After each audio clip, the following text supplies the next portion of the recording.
e se deixar tomar pela angústia, a gente vai ter uma vontade de largar tudo, porque a gente parece que não sai do canto. E ilusão, ela também gera pra gente, porque ela intensifica os nossos erros, porque a gente se acha grande demais, bom demais, perfeito demais, já viramos santo, e aí qualquer rio que a gente faz toma uma magnitude, né, imensa. Do gatinho a gente termina se achando um leãozão. 3 medicações para isso. Primeiro, acredite que você merece ser feliz. Você merece. Apesar de tudo, você merece ser feliz. Buscar os motivos para as suas dores não fora, mas dentro de você mesmo. As suas dores, o motivo delas não estão fora de você. Não adianta culpar o mundo, culpar o chefe, culpar o empregado, culpar fulano, culpar ciclano. O motivo das suas dores está dentro, bem pertinho de você. É aí dentro. Você vai escavucar para descobrir esses motivos. E depois, meu amigo, pare de pensar em felicidade para depois da morte. Trate de ser feliz agora mesmo. Porque se você não for feliz agora, lá do outro lado vai ser mais difícil ainda. Porque lá não tem essa belezura que se chama véu do esquecimento aqui não. Essa maravilha que é estar mergulhada num corpo físico. É, companheiro, o negócio é sério. Brinque não, que o negócio é sério. Lá do outro lado não tem essa boquinha não. Lá é a gente com a gente mesmo. Não tem como fugir não, nem botar máscara. E aí, a irmã se nos dá um roteiro. Isso aqui é uma receita simples para a gente iniciar esse processo de educação dos sentimentos. É aquilo que ela chama da arte de interrogar, que a gente falou um pouquinho lá atrás. A arte de interrogar nos ajuda a educarmos o nosso espírito, já que começamos a colocar sob o crivo da razão e da lucidez todas as nossas atitudes, sentimentos e pensamentos. A gente começa a analisar tudo que a gente faz. Tudo. É o que Augusto Jorge Cury, que inclusive vem para o semestre esse ano, ele chama do DCD, duvide, critique e determine. Então, quando uma emoção me chega, eu primeiro duvido dela. Peraí, que emoção é essa que eu estou sentindo? Então, eu primeiro dou nome para ela. Depois, critique a emoção. Por que eu estou sentindo essa emoção? Por que eu estou sentindo esse sentimento? E depois que você descobre por que, você determina. Eu não vou sentir isso, eu vou agir assim, vou agir diferente. Então, de uma certa forma, é um resumo disso aqui. É a forma de a gente penetrar na parte ignorada da gente mesmo. Então, a arte de interrogar. E ela nos dá aqui um roteirozinho bem rápido. Alguns pontos. Primeiro, questionar as nossas intenções. Eu gosto muito dessa. Qual é a minha intenção quando eu quero dizer toda a verdade para fulano? Qual é a minha intenção de dizer tudo na cara? É de ajudar o outro a crescer? Ou é de ferir o outro para que eu me sinta melhor do que eu estou me sentindo? Eu faço ele se sentir mais baixo do que barriga de calango. Será? Será? Será? Dar nome aos nossos sentimentos. Depois que eu descobrir a intenção, eu vou ter que dar o nome. Aí é que é um negócio bom. O que eu estou querendo é revide, milindre. Fiquei milindrado. O meu orgulho ficou doído. Meu orgulho ficou doído. O nome disso é milindre. Depois que eu dei nome pro bicho, aí eu vou admitir, tô milindrada. Melindrei mesmo, milindrei, fiquei danada da vida.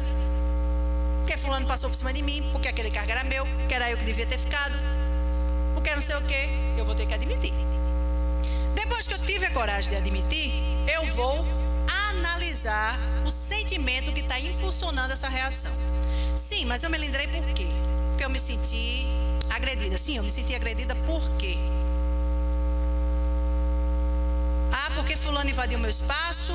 Ah, porque vai ter que achar, tem um motivo aí por trás. Raiva não é motivo. A raiva é a derivação de alguma coisa. Eu estou com raiva por causa disso. Então, a gente precisa analisar o que a gente está sentindo. E depois que a gente analisa, a gente cultiva a empatia. Ou seja, coloque-se no lugar do outro. Se eu estivesse no lugar de fulano, passando pelo que ele está passando, eu ia fazer a mesma coisa que ele fez? Então, se eu ia agir pior, por que eu vou cobrar dele melhor ação e melhor posição do que eu faria. Por que eu vou julgá-lo? Por que eu estou melindrada se eu no lugar dele ia fazer do mesmo jeito?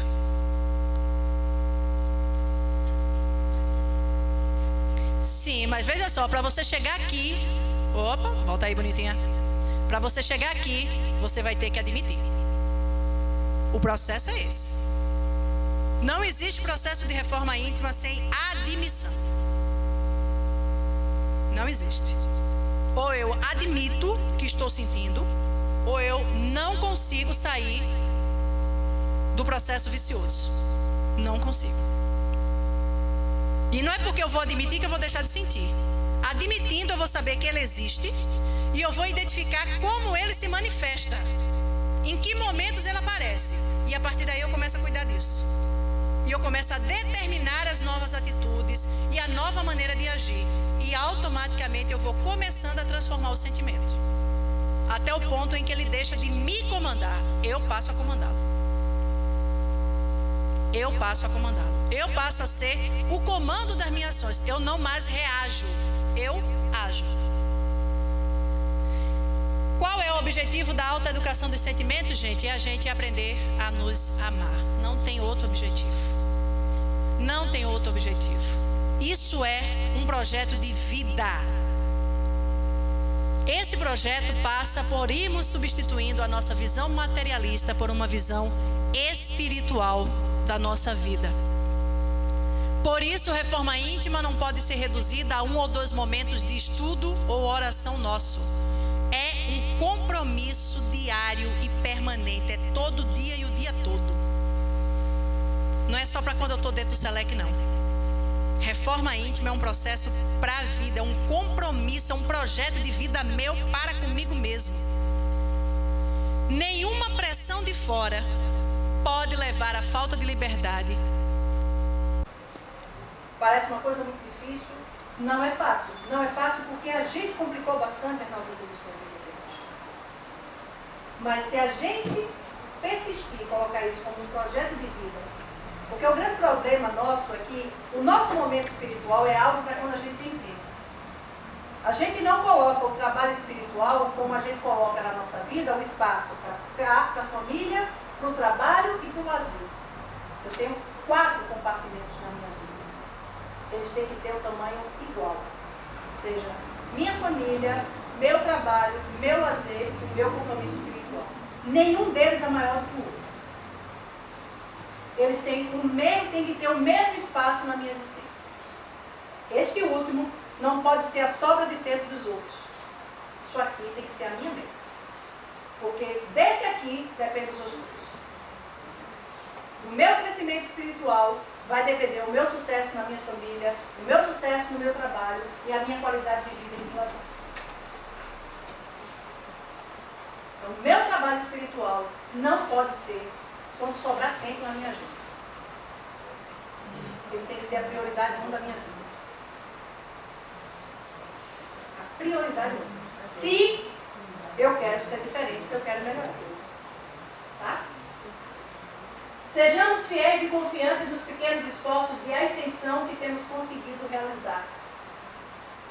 Abandonemos a aflição e ansiedade relativamente ao que nós gostaríamos de ser, porque somente amando o que nós somos, nós encontraremos força para prosseguir. E aí, essa mensagem de Paulo de Tarso, para mim diz tudo.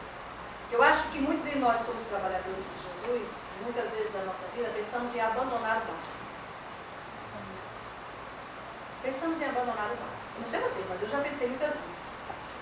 E aí, quando nesses momentos, sempre que eu olho, eu gosto muito de ler Paulo Estevam. Quando o negócio do bicho começa a pegar, eu pego o livro e vou ler.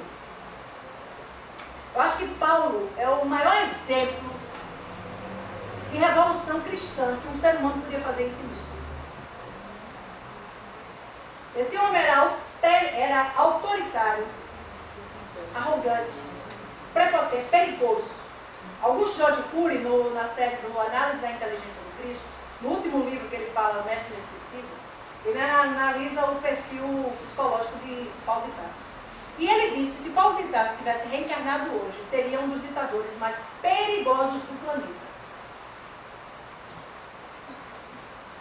Tamanha a intolerância dele com o que pensava diferentemente dele. Ele seria um verdadeiro perigo à paz mundial. Não é à toa que ele iniciou a perseguição aos cristãos. E este homem depois deu uma reviravolta na vida dele. E aí alguém vai dizer, mas por que Paulo? Gente, na boa, naquela encarnação ele não virou santo não. Santificaram ele, eu tenho certeza que ele deve ter sofrido muito por isso. Porque naquela encarnação, a única coisa que ele fez foi pegar o pitbull dele e deixar bem domado. Ele botou o pitbull na colina. Mas ele não virou pudo naquela encarnação. Não virou. Não virou. Mas ele usou a força que ele tinha. Vejam o que é você transformar. Aquilo que a gente estava falando desde o começo. Ele pegou aquela agressividade que ele tinha, aquela arrogância, aquela intolerância, aquela prepotência. Ele pegou a força dessa energia e colocou ela toda a serviço do Cristo. Ele foi lapidando, ele levou pedrada, ele foi para o deserto, passou 3 anos no deserto sozinho, pensando, meditando. Ele levou pedrada, até se lascar inteiro, diversas vezes em praça. Se fez de morto, muitas vezes para não apanhar mais. Se fez de morto muitas vezes para não apanhar mais. Precisou ficar cego para poder olhar para dentro. Quantas e quantas vezes a gente precisa de uma doença para poder mudar o rumo da vida? O dele foi uma cegueira. Tudo isso para ele aceitar colocar a sua vida nas mãos de Cristo. O que ele fez foi isso. Ele disse, Senhor, já não sou eu que vivo, mas és tu que vive em mim. Coloco a minha vida nas tuas mãos, conduze-a. A gente consegue fazer isso? Então, para mim, Paulo é o maior exemplo de cristão. Porque ele não virou santinho, ele não botou máscara, ele continuou brigando pelas coisas certas, mas continuou brigando, continuou lutando, calava na hora que tinha que calar, mas também na hora que tinha que ir para o embate, ele ia. Ele foi em busca do que ele acreditou ser certo. Graças a ele é que o cristianismo se expandiu, porque se não fosse a ele, tinha morrido em Jerusalém. Então, gente, ele dizia, eu não sou digno de ser chamado apóstolo, porque ele sabia quem ele era. Ele sabia os defeitos que tinha ainda, as qualidades que ele não possuía, mas ele disse, pela graça de Deus, sou o que eu sou. Então, que essa mesma mentalidade de Paulo seja a nossa. Mesmo com todas as faltas de qualidades que a gente se atribui, que a gente coloque sempre na nossa vida, que a gente pode até, se não nos acharmos dignos de sermos chamados apóstolos, possivelmente nenhum de nós mereceria nem estar aqui trabalhando para Jesus. Mas ele aceita a gente do jeito que a gente é. Por que a gente não vai ser assim? Se ele nos ama do jeito que a gente é, por que a gente também não pode ser amado? Então, busquemos tirar dentro da gente o que a gente tem de melhor, para a gente aprender a se amar, para a gente aprender a ser feliz. Para a gente encerrar, quero deixar essa mensagem aqui para vocês.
que a vida te joga, te leva ao céu, declame rosa das flores, as nuvens, os pássaros e o sublime azul do céu.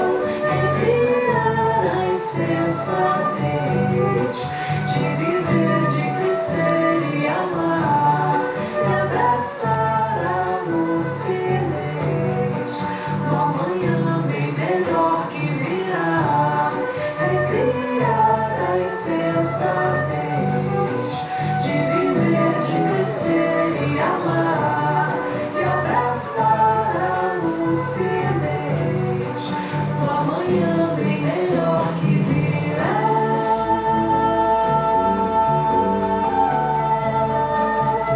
Pra viver a vida, pra viver a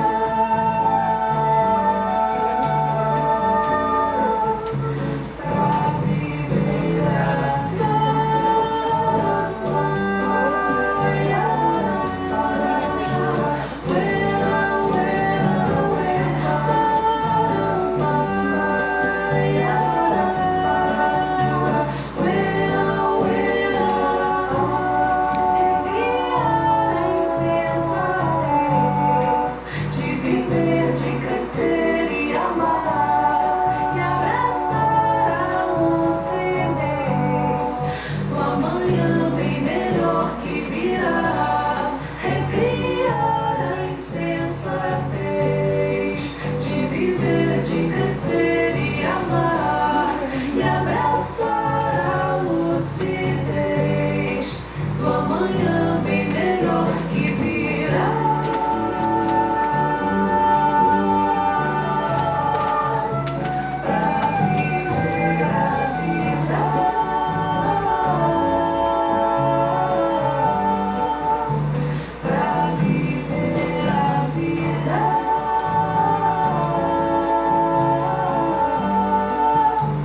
Pra viver a vida, pra viver a vida, pra viver a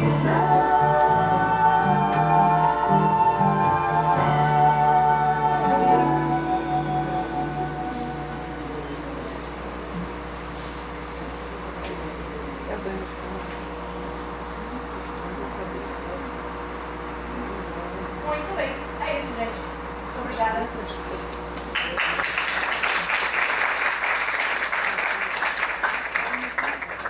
Bem, meus irmãos, agora chegou a hora de perguntar à nossa irmã, né?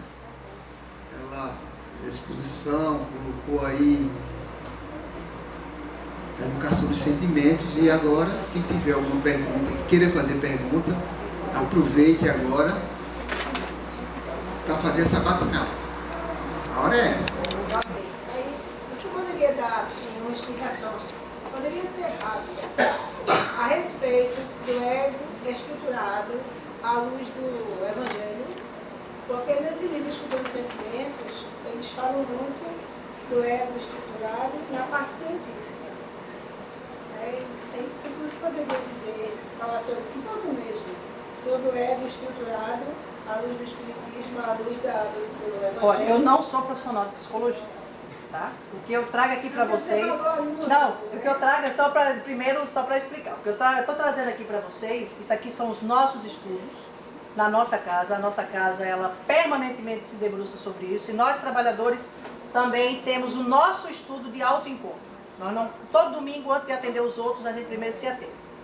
Então, esses estudos são estudos que a gente tem feito junto com as psicólogas da nossa casa. Né? O ego, ele é tudo aquilo que está muito mais... Deixa eu ver se eu me lembro aqui exatamente. O ego é aquilo que grita para o social. É aquilo que grita para essa máscara que a gente vive. Tá? É aquilo que atende às necessidades da matéria.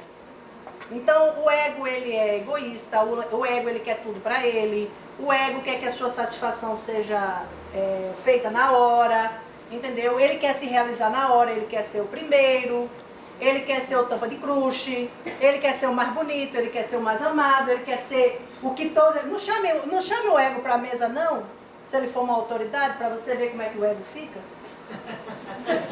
Esqueça de chamar ele para a mesa no evento espírita. Esqueça de chamar o ego para o evento espírita. Orgulho de ser, orgulho de ser humilde. Orgulho de ser humilde. Tem orgulho de ser humilde, né? Então, o ego, ele é essa coisa mais latente, que está mais ligada aos sentidos. Então, o grande trabalho nosso é fazer, por isso que se fala tanto dessa questão da individuação.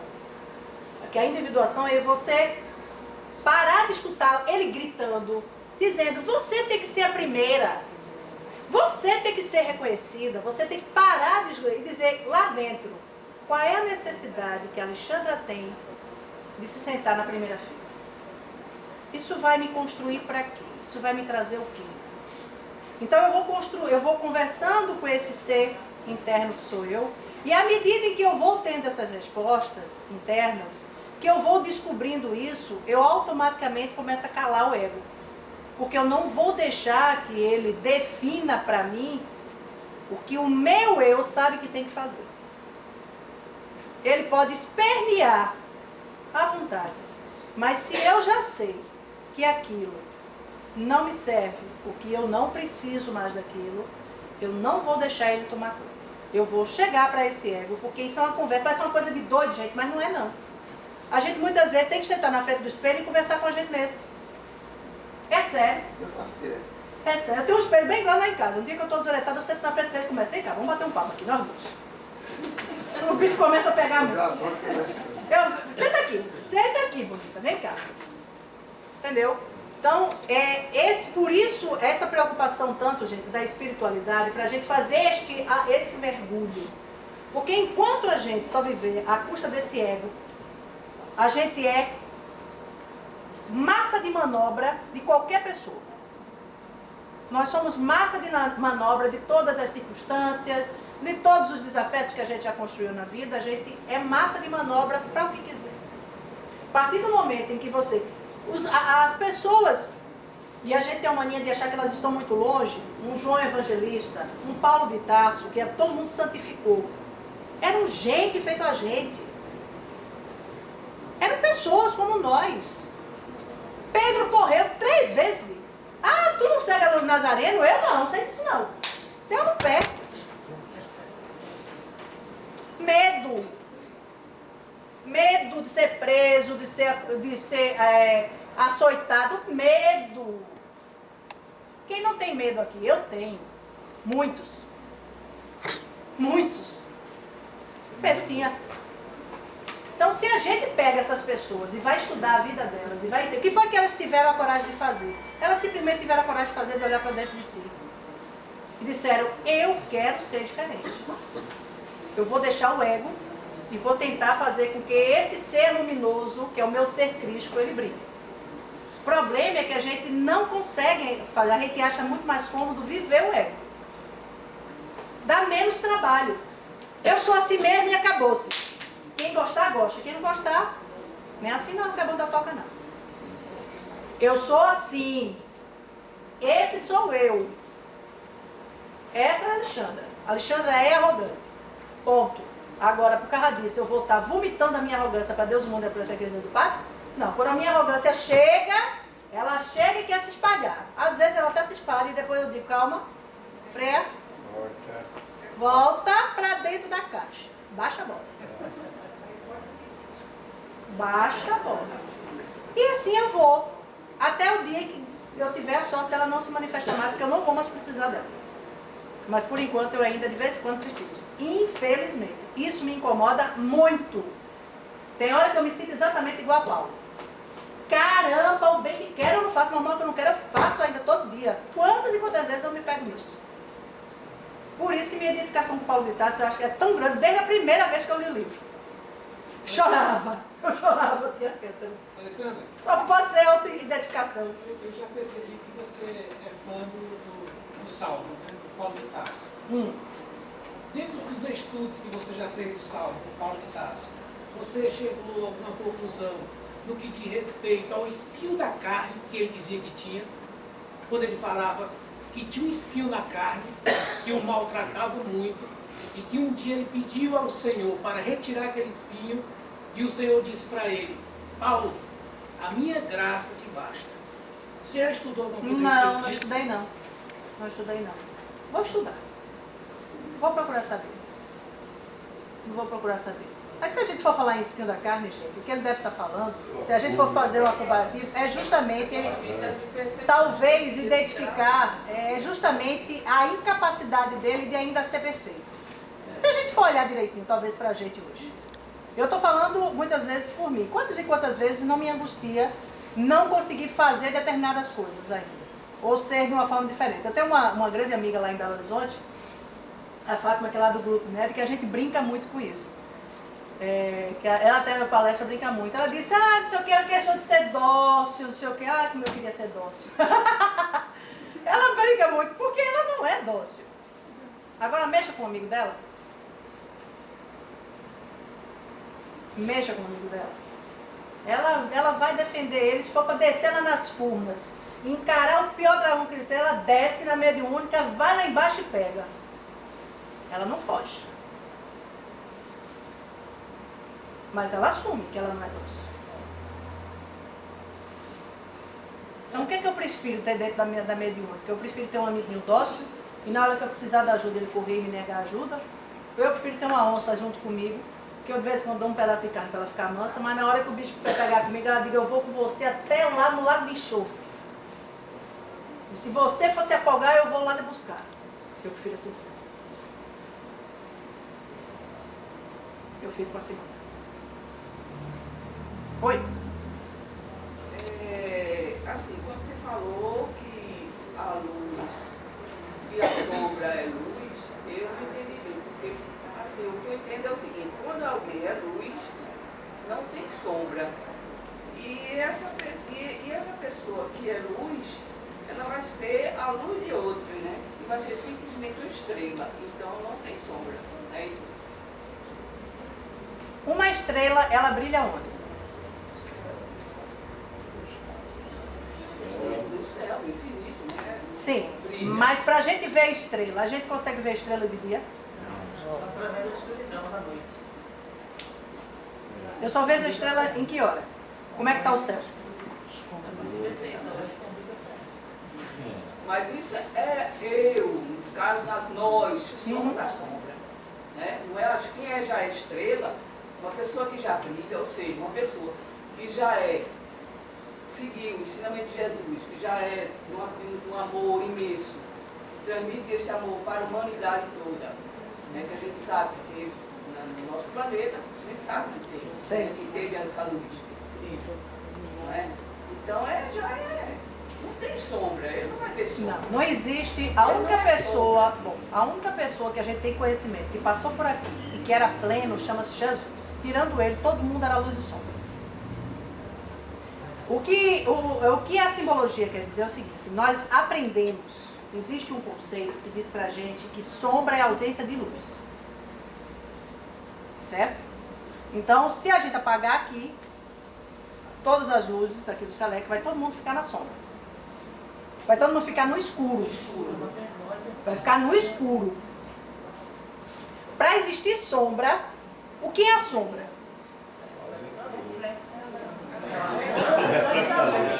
É o reflexo da luz. É o reflexo da luz. A escuridão é de algo, né?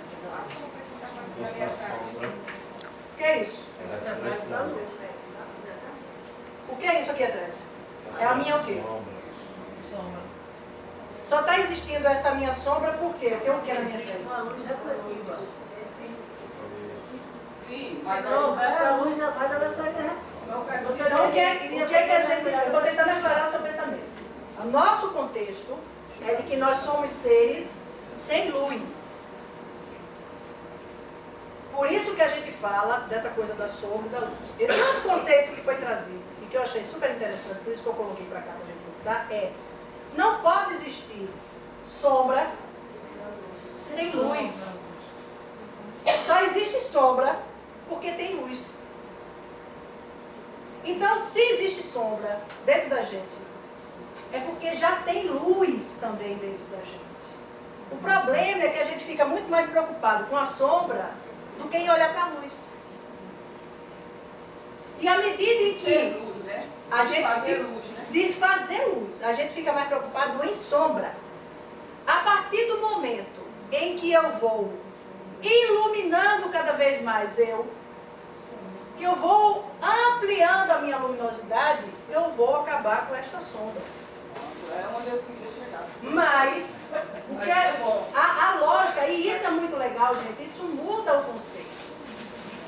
Se existem em mim sombras que eu preciso iluminar, significa que já existe luz em mim também. Já existe uma centelha divina que está visível em mim, que ela já está latente, que ela começa a se ampliar. Existe algo de bom que já está nascendo em mim. E esse algo de bom está se refletindo já no meu corpo, já está se refletindo no meu corpo. E começa a criar uma sombra. Onde é que está a sombra? Nos pontos onde eu não deixar essa luz entrar. Cuidado. Então, a partir do momento em que essa luz for penetrando nessas partes que eu mantenho fechada, acaba a sombra. Em resposta a Muito legal a isso. sombra seria aqueles sentimentos nocivos, né? E a luz seria os sentimentos que a gente tem que aflorar, os sentimentos positivos. Não né? necessariamente sombra, segundo a concepção de Jung, é tudo aquilo que a gente desconhece. E o que é dentro da gente existe desde qualidades, virtudes, como defeitos que a gente não conhece. Não é só coisa ruim que está na sombra. Essa é a questão. A gente tem medo de mergulhar porque se conceitua a sombra como algo ruim. E não é. Sombra é tudo aquilo que não está iluminado. E dentro de nós, tanto há qualidades como há defeitos que estão obscuros. A partir do momento em que eu faço esse mergulho, que eu vou lá buscar essas pepitas, que eu começo a garimpar, como dizia o texto. Porque o que é o garimpo do ouro?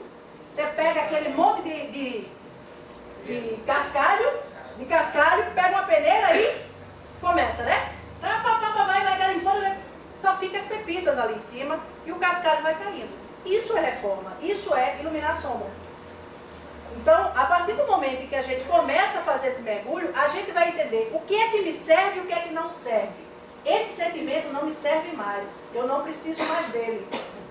Então, eu não vou deixar mais ele me dominar. O que é que eu vou fazer para colocar um outro sentimento no lugar dele? Eu começo a fazer um outro exercício. Mas para eu mudar esse sentimento, eu tenho que saber que ele existe. E como ele age dentro de mim. Como é que ele está se manifestando e atrapalhando a minha vida? Em que momentos ele está aflorando? Que tipo de situações ele está me levando? Entendeu? Então, essa situação, como também existe um monte de qualidades e de coisas boas que a gente fica com medo e que muitas vezes não testa a nossa capacidade pelos medos de falhar. Está ligado a quê? Está ligado a baixa autoestima, está ligado a carência, está ligado a desamor, lá atrás está ligado a egoísmo e a perfeccionismo. Vejam, tudo é encadeado. Por isso que Jesus dizia, vós sois deuses e podeis fazer muito mais do que eu. Somos, mas a gente se esqueceu da nossa filiação divina. Então a gente vive completamente apartado da gente. A gente quer dominar o mundo, mas esquece de dominar a gente mesmo. A gente quer vencer e conquistar o mundo, quer subir o Everest, quer atravessar o planeta num barco em 200 dias, quer ir para o Guinness Book. Quer ganhar a Copa do Mundo. Quer ganhar a Copa do Mundo. E não consegue manter a língua dentro da boca. Uma hora de raiva. Não consegue controlar uma ação de raiva. Vejam como nós somos incoerentes. Como a gente vive longe da gente mesmo. Quando existe todo um universo fantástico e muito bonito para a gente descobrir que é a gente mesmo. E que é melhor fazer florescer. Praticamente você já explicou. Eu ia falar exatamente com relação à sombra, né? Essa preocupação. E quando você esteve ali, exemplificou praticamente que a sombra também a gente se preocupa muito com a questão da imagem, que ela vai produzindo e perde a possibilidade de buscar a essência, a razão, a causa, e fica preocupado com aquilo que ela produz e vai trabalhando em cima disso, da imagem que é exatamente se adaptar a um contexto, se apresentar de uma forma que não é, estar diante de uma sociedade de uma maneira que não é a essência da pessoa, vai criando todos os trejeitos da sombra, das sombras. Na verdade, você cria máscara para esconder a sombra. Máscaras, não é o termo, exatamente. Para esconder o que você não aceita em você mesmo. Exato. Você cria máscaras. Ninguém quer perguntar mais? Ninguém tem mais perguntas? Eu só posso desejar bom mergulho para vocês, tá? Bom mergulho para vocês. Alexandra, quer fazer outras considerações? Então, gente, só agradecer a oportunidade de vir aqui conversar com vocês. Tudo isso que a gente está trazendo para vocês aqui é importante, eu gosto sempre de destacar isso, são a partir dos nossos estudos, das nossas próprias vivências na nossa casa. A nossa casa ela foi criada em cima dessa proposta de autoconhecimento, de autoencontro. Então, nós, trabalhadores, nós somos obrigados a estudar, obrigados no bom sentido. Obrigado é um termo meu, tá? Não é um termo de coisa não. Mas eu digo assim, para a gente fazer o que a gente pretende, enquanto proposta de casa, a gente precisa fazer esse autoencontro, esse automergulho, que não é fácil, não é muitas vezes agradável, mas é muito enriquecedor e a gente ganha muito enquanto grupo com isso. Não deixa de se ter problemas de relacionamento, mas a gente trabalha ou tenta trabalhar melhor essas coisas, porque viver não é uma coisa fácil, é uma coisa complexa, porque nós tornamos isso muito complexo. Então cabe a nós, a cada um de nós, fazer essa simplificação, e essa simplificação só acontece a partir do momento que a gente simplificar a nossa maneira de viver. Então o que eu desejo a vocês é, literalmente, não percam tempo. Não tem mais tempo para a gente estar perdendo tempo. Tá? Não tem mais essa de deixar para a próxima encarnação. Essa encarnação, para nós, ela é muito decisiva. Essa que nós estamos. Se nós não dermos o passo agora,